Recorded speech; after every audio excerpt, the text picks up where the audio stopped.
Para que el Madrid mañana el supere al Manchester City, tiene que suceder algo similar a lo de hoy.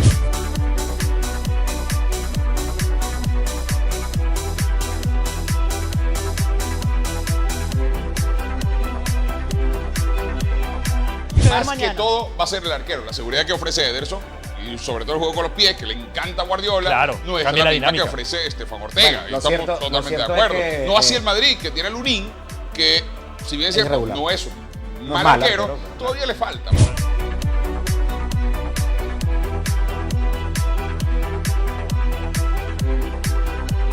Qué difícil es para el conjunto del Real Madrid mañana superar un equipo que no depende ni de 2 ni de 3. Cualquiera puede marcar diferencia en el Manchester City y ese es el gran punto a favor que tiene Pep Guardiola.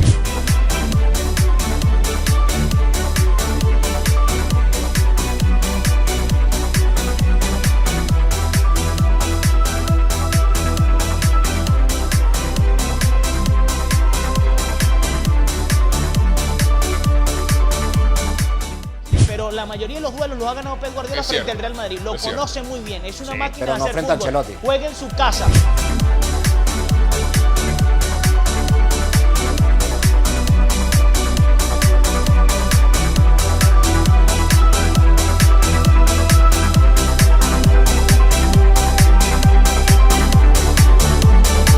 Espero tener esa alegría mañana. Mira, mañana, Sí, yo no sí, sé qué va a pasar sí. aquí. Ya no será mañana, ya lo veré.